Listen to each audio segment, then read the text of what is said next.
Hi there, this is Jonathan Herbst, founder and CEO of Scale Up Growth. Welcome again to our Business Focus series, where I chat with owners, managing directors, founders, and business leaders of scaling companies. I'm sorry, I'm coughing up, just the hangover from COVID last week. So our conversation centers around their entrepreneurial journey so far and their aspirations for the companies. Today I'm speaking with Hugh Dixon, founder and CEO of Switchboard, which is a fabulous name for a company, I think. Hi Hugh, welcome. Hi, Jonathan. Thanks for having me. So tell me, what does Switchboard do and what do you do? So I work in supply chain tech, and we're part of a growing wave of founders and companies that are disrupting and modernizing the way that supply chains work in Australia and around the world. So specifically at Switchboard, we're addressing a well-known and well-understood pain point in the supply chain industry, which is around how companies interface and exchange information, be that ordering, inventory, or other supply chain data. So I've got my own operational experience in supply chains, and when I was running a freight company a little while ago, I felt this pain point firsthand, right? And what happens is for many companies, the cost and complexity of integrating the IT systems that power their supply chains, so these could be ERP systems, transport management, warehouse management, and then various others, is very substantial. And the high cost and the barriers inevitably end up in many smaller and medium companies running manual processes. These manual processes, which involve typically people receiving emails with PDFs or screenshots and then entering information to their systems, of course, add time and add cost and add process, but also add, inevitably there will be errors, right? Someone will make a mistake when they type something in, and you'll send the wrong size truck to the wrong warehouse, or you'll ship the wrong pallets or whatever. And these mistakes can cost thousands of dollars to correct. So essentially, we believe that this manual process is such a core and central part of supply chains. Such a manual approach is just not going to continue to be the status quo for much longer. And so the way that we're addressing that is through an integration platform. So essentially, we're a more modern approach to this pain point, where we are the single integration point for these companies. So they work with us, and then they give us the sort of the permissions with each of their suppliers and customers, and then we're able to recognize on their system whenever they want to request or process an order or other information like inventory. We can recognize who they're trying to talk to and what information they have or they need, and we're able to completely map it the way through between the systems and write it into each of the systems to perfectly bridge that those systems in an integrated way. So we believe that doing so, from inventory checks through purchase and sales orders, transport, warehouse, deliveries and proofs of delivery, invoice and remittance, there's a lot of opportunity for that process to be digitized. I'll come back because I've seen an experience with this, so I'll tell you the story. But how long have you been operating? So Switchboard has been around for about a year. And so, yeah, we've been doing it, but I've been in supply chain for a few years before. Okay. How would you describe your best client? So for us, it's typically we see the most traction in small and medium companies. Now, in the world of supply chain, small and medium can be what would otherwise be large companies, but when you're dealing with the likes of Woolies and Coles or Maersk or huge operators, the small and medium is a big term, right? So, companies we're generally talking to companies that own the goods or are buying the goods, because they make decisions around supply chain. Of course, we integrate with 3PLs and freight forwarders and transport and warehouse companies as a matter of course, but typically our customers, the engagement begins with the company that is owning or receiving the goods. In terms of size, often we find that we add the most value to customers that have recently moved to a large enterprise ERP or are considering it, or where their supply chains are roughly complex enough to take up about 1 FTE. That's roughly the point at which you're generally going to have, so at the smaller end, you're generally going to have a couple of apps, if you like, to manage your supply chain. So like a Shopify front end, and then a inventory management system like Unleashed or Deer, one of the sort of mid-tier ones, and then maybe ship it that does your back end. Internally, keeping those systems reconciled is a manual process often. And then, of course, that external communication piece we spoke about. Once you've got to a point where it takes about a person to manage that, you've probably got enough supply chain overhead that we can rip out a lot of manual process and save you a lot of time and money, both in direct manual costs, but also in those errors and other pieces too. I think the other thing that I would just mention briefly is that while at the moment we're really focusing on this in an operational sense, I mean, we're a new company, as I mentioned, and so we have to focus on our core business, which is delivering these integrations. Because there's so much room in how supply chains will be digitized and modernized over the coming years, we also think that there's a lot that we're going to be able to do with the information that we're handling and the data that we're handling to add lots of value through data and analytics or providing a network. So, for example, if our customers need a new transport company or a new warehouse in a state that they're expanding into, we'd be able to provide them a list of warehouses that we're already integrated into, so that they'd be able to trade digitally with those customers from day one. So there's quite a lot of ancillary benefit that our system can bring to those customers as well. Okay. Well, I suppose you bring up a lot of built-in redundancy. If the FTE, you lose the FTE, the systems processes are there. Well, you generally won't probably lose the whole FTE. It depends on how complex your supply chain is. So what we will do is, so for sure there will be redundancy. And if you've got a team that's got multiple FTE in it, we will probably be able to start pulling whole FTE out. But if you've only got one, you're probably still going to need some of that person's time to focus on. There are, of course, as in any department, complexities that come up that need to be managed in supply chains. And I think that we've felt this in the post-pandemic world across the board. So there is probably still work, but it may become a part-time job, or you may be able to combine that role with another department or something like that. But certainly if you're of the complexity where you've got multiple people in supply chain, and you're running a process where lots of your supply chain is manual, then absolutely there will be reductions.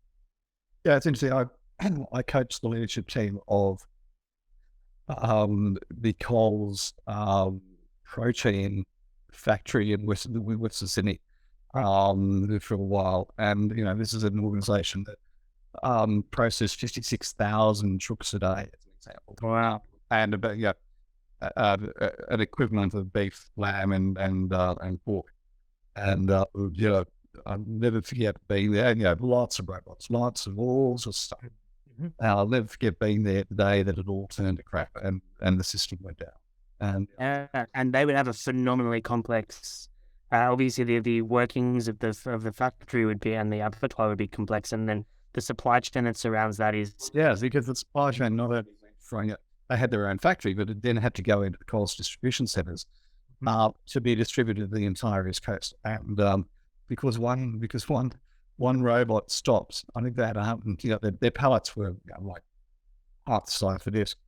And I think they had 126,000 pallets backed up for 24 hours. It was just fascinating to watch. To watch when did it come? Yeah, as you say, when it all went wrong. Oh, and to them, 24 hours is a lot of the shelf life of raw meat, right? And so that would have cost them an enormous amount of money. And that's right. We used to do, in my previous, when I was running freight, we used to do some of the poultry and pork and stuff and beef for Coles as it was. And yeah, no, exactly. It can be very complex and really challenging. There's a lot of space in this supply chain for innovation to drive lots of things are going very wrong. So you've been going a year, so you haven't really been operating in the pandemic. Well, suppose you have a bit in the pandemic. What have you learned from the pandemic, and what things have you put into the business that have stayed in the business? Well, certainly, so it's true that we're a largely post-pandemic business, but I think if I were to answer your question from a broader industry lens, I think that the pandemic has had a huge impact on supply chains. Companies and consumers are far more conscious of their supply chains in a post-pandemic world than we have been in recent memory, right? And we all know this from our own personal lives. This means a few things, right? So one, this means that there's more effort going towards improving supply chain operations, and there's more attention and interest on supply chains and improving them. But also there's a light being shone on supply chain at the moment. And I believe what we're seeing is that supply chain is lagging current levels of digitization that have become the norm across other industries. And so there's growing interest in modern solutions in supply chains too. I think that if we looked back, I mean, I even know from my own life in supply chain, which is only a few years even, and I've seen a shift in how supply chain operators are entertaining more modern and more digital solutions, far more post-pandemic than pre-pandemic, which is obviously very exciting for those of us in the industry. So what's future look like, and what are your key challenges that you see? So I think that for us, obviously as a new company, the future is divided into lots of kind of horizons. But one thing that's for sure is there's absolutely no scenario, there's no version of the universe, in my opinion, where the current state will continue as is. That in 5, 10, 15 years' time, the idea that we would have supply chains still relying on people in such a, like the transactional, highly repetitious operational elements of supply chain, like exchanging purchase order information, for that to be manual in 5, 10, 15 years' time is ludicrous, right? And so for sure it's coming, and we're excited to be part of that change. I think that for us, as what's exciting about it as well, not only those efficiencies, but digitized and integrated supply chains will be a core enabler for lots of other modernization into the supply chain industry. So, there's the work that we're going to do, but that will enable, lots of other companies and disruption and that kind of thing as well, which is also going to be exciting. I think that we're fortunate in the integration space that it is a pretty well recognized pain point. And it's work that most companies and frankly most teams are happy to do away with. We talked about redundancies earlier.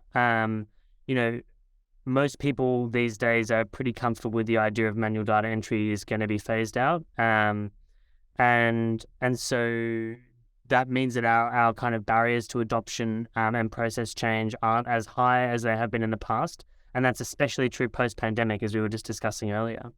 But nevertheless, supply chain is an industry that is somewhat allergic to change.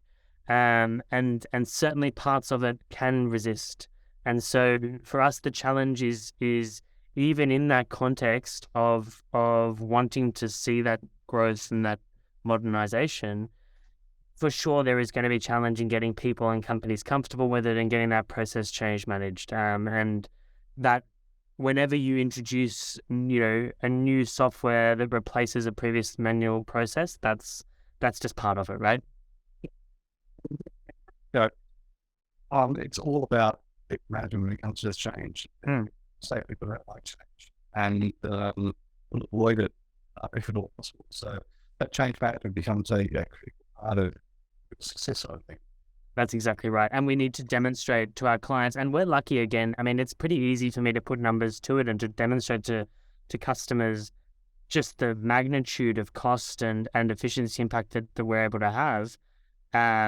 But the critical thing for us is highlighting how critical path this is for businesses, especially in current economic situations. If we're able to improve, operating margins and efficiencies in speed and all that kind of thing, that can become very appealing to companies, especially companies that have a large supply chain burden or a large freight task. Obviously, the benefits accumulate far more quickly in that case. So, I'm thinking about us. We live in Barrel, which is about an hour and a half southwest. It's coming up to 4 p.m. We're doing this call. I know if I buy a book from Amazon for 6 p.m. at night in Barrel, we'll be here by 9 o'clock following. Unbelievable. It is. It's extraordinary, and that's the challenge that retailers, wholesalers have to battle these days. Is when you've got that level of service. It's extraordinary. Yep, absolutely. And what's really interesting is as you move further upstream, um, uh, that level of reliability and transparency becomes far less clear, right? So at the to the consumer level, like dropping the book at your house, we expect to be able to track that it's coming in this window or whatever. And I mean, if we get even more detailed, when you use Uber or whatever, you watch the car come to your house. Um, and Not in barrel. That's a no, perhaps not, perhaps not.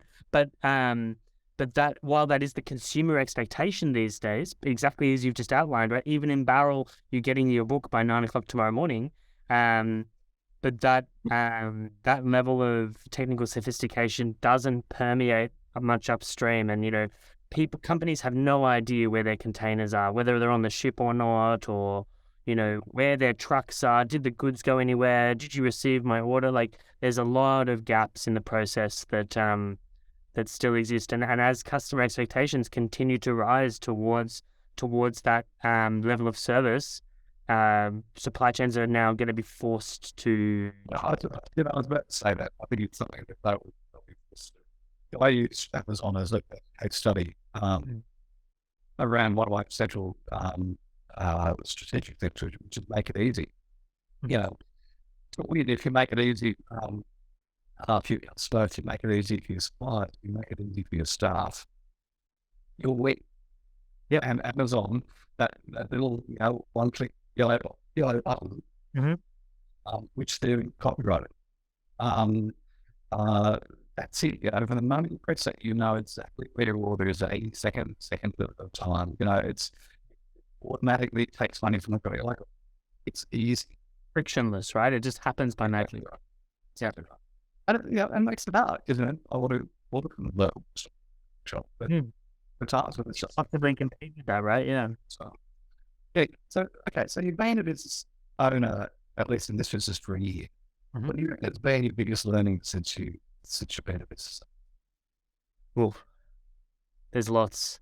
I'm fortunate that I got to spend my previous job. I was a very early employee at another startup, so I've seen parts of this process before. But I think that the things that change when you're owning and running the business are many. It's hard, and there are weeks where it's amazing and exhilarating, and they come with commensurate weeks where it's very much not.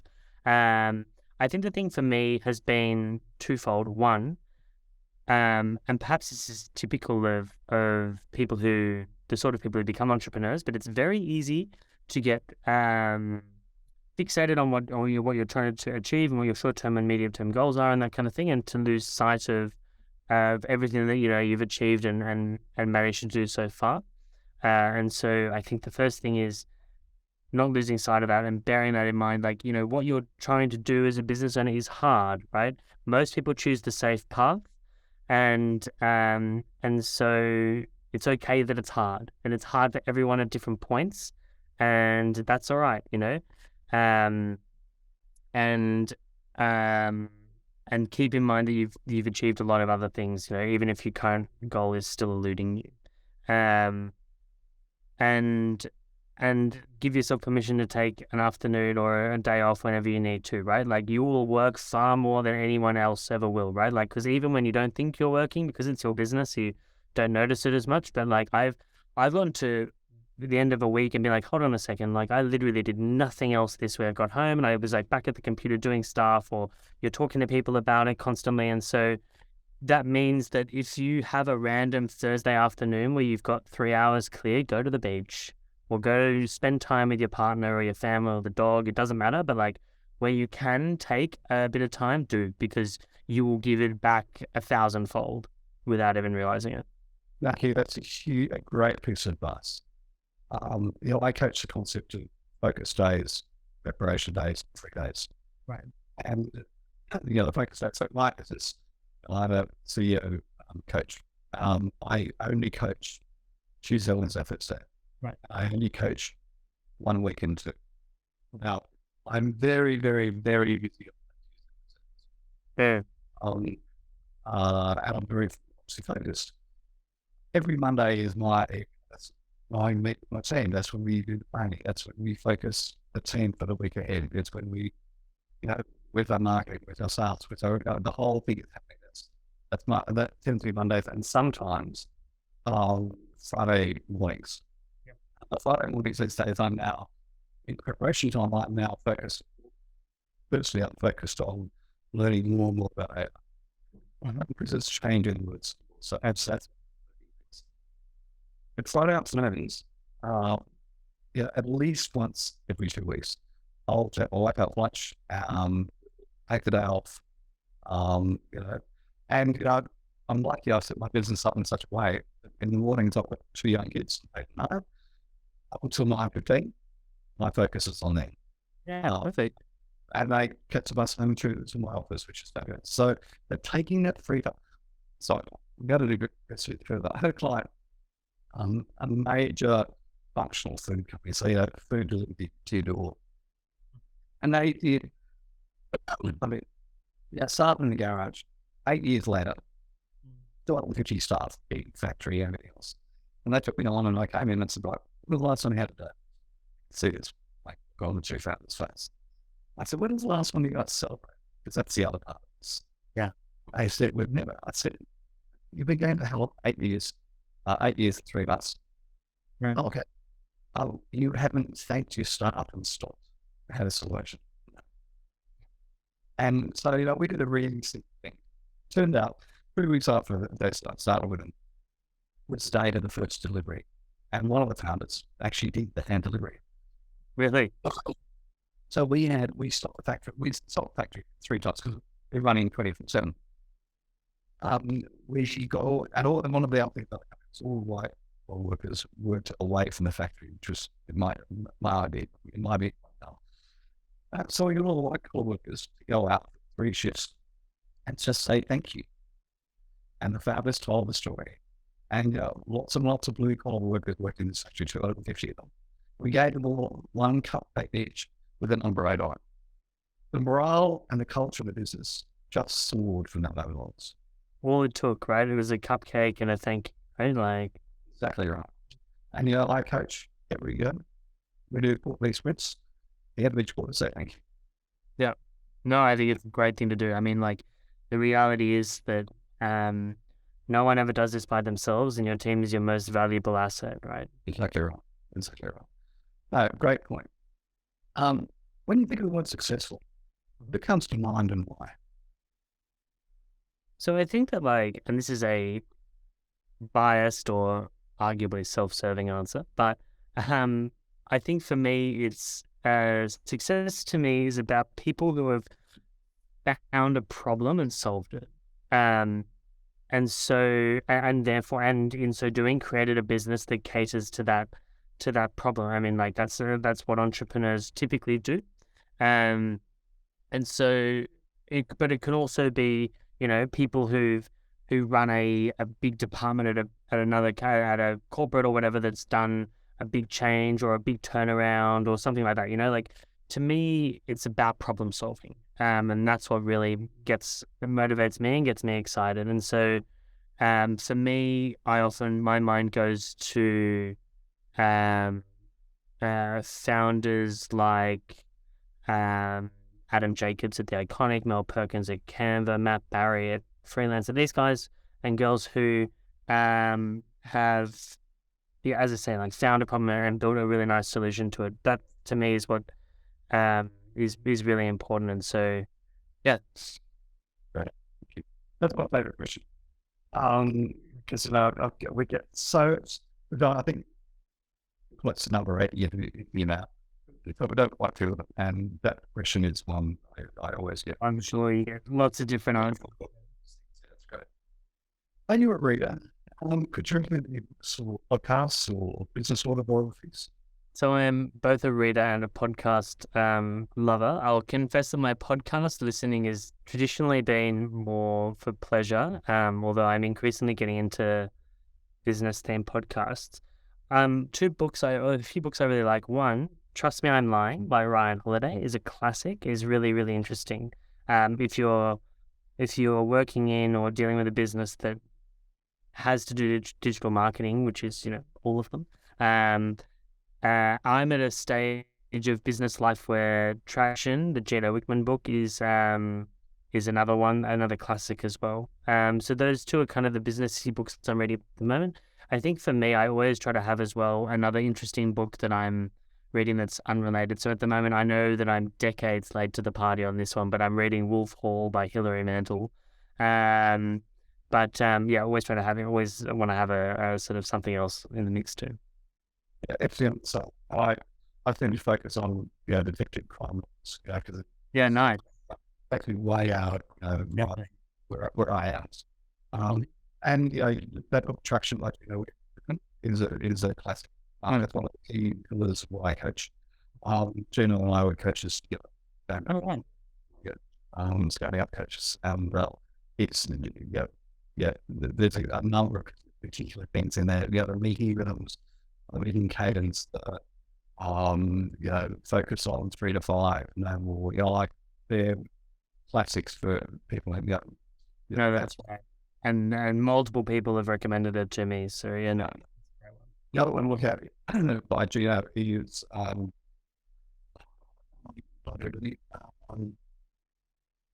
am I?